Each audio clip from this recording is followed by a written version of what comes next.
It used to be that your field of influence was solely connected around your geographical region where you were born.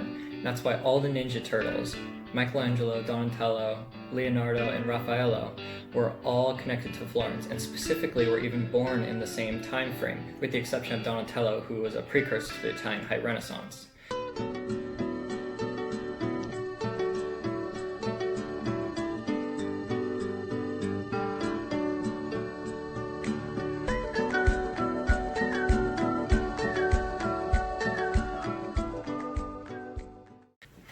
However, in today's time, we see the Renaissance as something that happened in the past and is not affiliated with how things are today. You could say that the progression of the humanities, culture, and art in these past couple centuries are vastly different than what it was during the High Renaissance. Despite the education, the development of the humanities, other influences have been at work at accelerating that at a pace that's been unmatched by anything else we've ever experienced. The technology that we have today has been growing at such a rapid pace that we've never seen anything like that. And that reality has unleashed the potential for a new renaissance that would be available on a larger scale than it's ever been before. Though the humanities have been left behind during this technological revolution, and the mainstream art is highly politicized, good art is distinguished only by the people who have the authority to give these titles, the art police. And so that would be art curators, critics, modern art universities, and this authority of telling people what is good art regardless of popular opinion could actually be on the decline. The internet, and specifically YouTube, has groundbreaking opportunities for people that we've never had in the history of humanity. Every master or expert in the world is connected all in one source, and it's available to anyone who has internet or any form of device that connects to the internet or YouTube, which is becoming more and more mainstream. And now the possibility of becoming a master or an expert at anything, specifically painting, is not now just left to a chance that you're born at the right place at the right time, to the right family, and having the right connections and meeting the right mentors or people. All that stuff now you are able to have a little more control over, and you can now use this tool of YouTube to increase your chances of being able to make these good connections and meet these right people by having one up compared to just a happen chance that things are going to work out exactly the way you want them. And so now this very narrow window of expertise that was only available to a select few and that even fewer people actually took advantage of is now available to a large amount of people compared to what it used to be. Think about it. Prior to YouTube, the amount of pupils that a master painter could teach over the course of their life was microscopic compared to a contemporary painter who is using the YouTube as a tool and making 4K high-quality detailed videos that are extremely helpful, and they can reach millions of people if there's a desire or a need to. Just think of how life-changing, how amazing that would be if Leonardo da Vinci or Michelangelo was able to make a YouTube channel for us to all to watch today. And that's the type of technology that everyone who is gifted the opportunity to be born in this time period has. For the first time ever, the master does not choose the pupil. It's the pupil who chooses the master, and it's the master's responsibility or the master's role to produce enough content and enough positive and value to their channel that the pupils will gravitate toward that and see them as a source of knowledge that they want to learn from. And so it's this whole role reversal to how things used to be, that it's the masters that were putting on their toes to produce high content, and in return they are growing their YouTube or they're growing their following. Now for me, I have a lot of experts that I like to follow, and they're not just artists, they're in all different walks of life and all different experts. Some of them have nothing to do with art at all, but there's certain aspects that I love about them and that I want to embody in my own way. And so when you're looking for these people that you want to be your patron saints for your artist journey, you want to make sure that you're not narrowing it to too narrow of a range. You can grab little aspects from one person that you like and aspects of another person that you like, that you feel like works better with you, even if they're not creative whatsoever. And they can always change too. I have lots of experts, people that I would like to, that I modeled when I was younger, that I don't necessarily see value in me continually modeling of them. And there's also some people that have existed throughout my whole artist journey, and I'm sure will exist decades farther down the line, because there is so much applicable knowledge that I don't know, that I want to know, that I see embodied in them, that I want to develop in myself. And so I'm going to be talking about 5 of the biggest role models in my journey so far, and these are models that I've had early on and that I'm hoping to continue to have on, because I see that there is so much I can learn from them.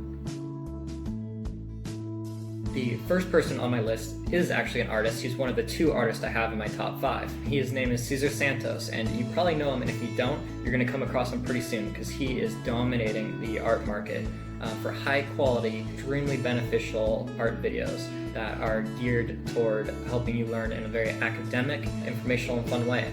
And he has embodied a lot of the principles that I want to bring to my own art.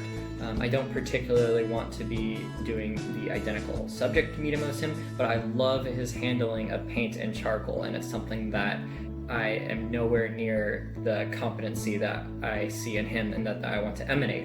And in addition to his technicality that I want to learn from, I also completely adore his work ethic.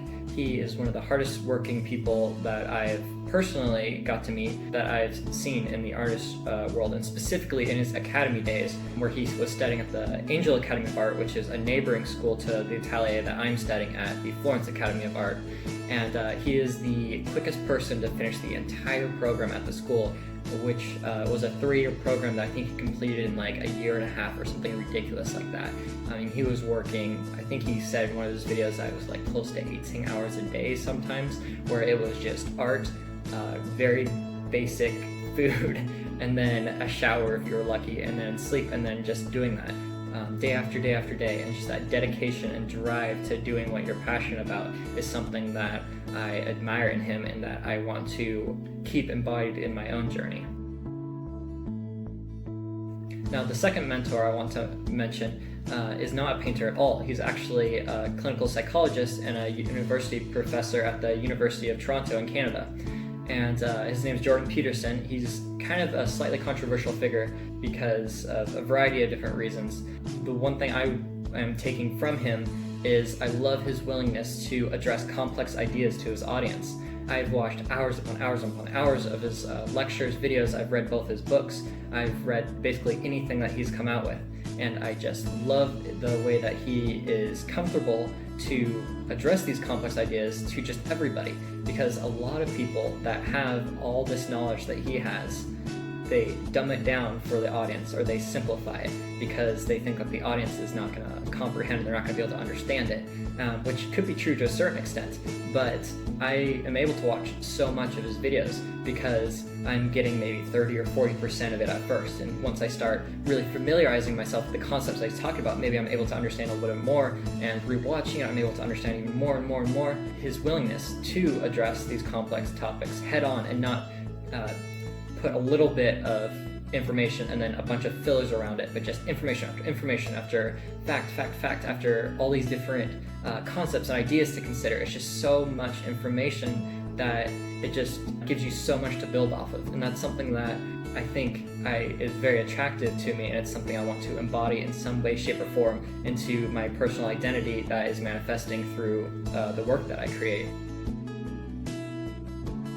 Number 3, we're going to go back to an artist. Now, personally, my work and what I'm wanting to do with my painting is vastly different than this artist. He's done still life paintings, he's done a lot of animal paintings, and he is probably most well known for his breathtaking, realistic landscape paintings from New Zealand and I think some from Australia. But his name's Teschler, and he also has a huge online presence, a huge YouTube following. But what I like most about him and what I'm trying to drive from him is not the technical aspect, not his use of colors or anything like that, which is absolutely amazing. But what I really wanted to take with him is just his magnetic personality. I've never met him. I've watched a lot of his videos. I've read a lot of his newsletters and stuff like that. I've seen even, I think, one of his CDs. He's just so magnetic. He just has this personality that just invites you in, and it's almost like, I think it would be the coolest thing ever to have a conversation with him. He just seems so friendly and so open and so genuine in what he's doing. And it's something that he's never seen me, but I have this personal connection with him in a way that I don't normally do with people that I've only seen on a screen. Definitely a skill that he has, and it's something that you can't fake. It's not something that you can just turn on when you're on camera. It's actual personality trait. It's something that he's built on personal development, things that he's worked on in his own life, in his own character, that is just overflowing and emanating from on his video. And I think that is something that is crucial, because it can build so many connections. And I mean, who doesn't want to be a nice person? And he seems to be like one of the nicest artists that I've ever not met. And so I think there's something very tangible that in just his personal development or his personal persona that he manifests when he's on camera, and I'm sure in person also. Now, the fourth person on my list, and probably the most crucial into my development as a person and my own artistic journey, and to develop and individuate into who I want to be and who I'm called to be, Carl Jung. And a lot of his principles and life advice and perspective and breakthroughs and all these different interesting topics about the psychology of human nature, and how so much of it is related to imagery, and that imagery is a precursor to language, that imagery is the language before language, this direct connection with this unconscious, and all these different ideas about the unconscious and the conscious, and the role of an artist in that connecting element, almost as like an archetypal magician or a being that exists in between the two different worlds, and all these different imagery and ideas and stuff like that. I just admire so much, and I think it almost gives a purpose to me doing art and the role of an artist in society.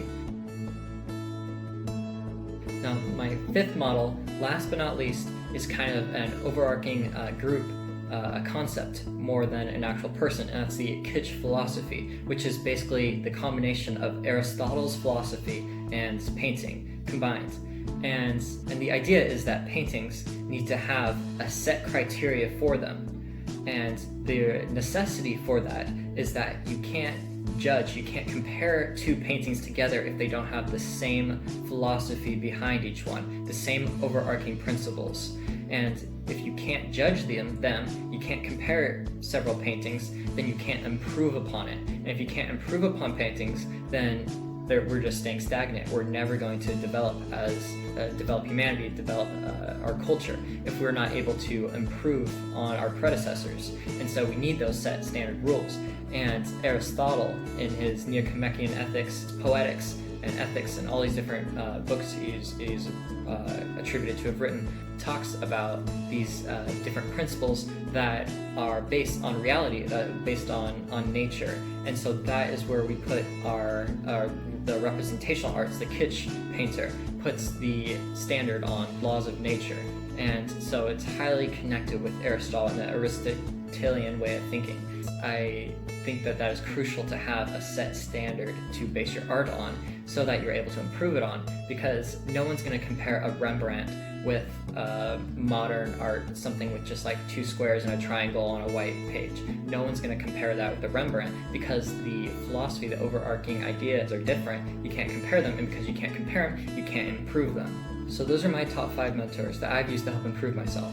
Let me know below who your top 5 mentors are. And as always, if you haven't already, be sure to subscribe for more content.